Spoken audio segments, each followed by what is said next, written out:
মমিনুল হক ঠান্ডা মাথার ক্রিকেটার, ভদ্র তো বটেই।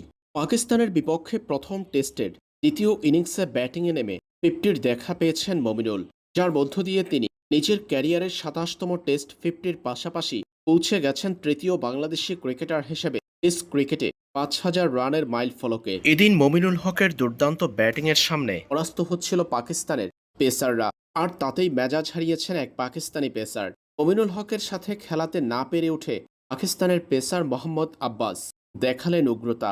বোলিং করে তেড়ে গেলেন মমিনুলের দিকে। চতুর্থ দিনের শেষ অংশের খেলা চলছিল তখন।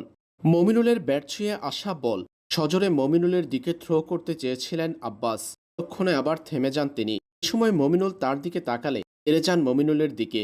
পরে কিছু একটা বলতে দেখা যায় মোহাম্মদ আব্বাসকে, কিন্তু মমিনুল হক পাকিস্তানি এই পেসারের উগ্র আচরণকে পাত্তা না দিয়ে অপরদিকে হাঁটলেন, নিলেন বিরতি। যেন কোনো পাত্তাই দিল না পাকিস্তানি এই ক্রিকেটারের উগ্রতাকে। এর মধ্য দিয়ে মমিনুল প্রমাণ করলেন ক্রিকেট ভদ্রলোকের খেলা, উগ্রতার স্থান নেই এ জায়গাতে।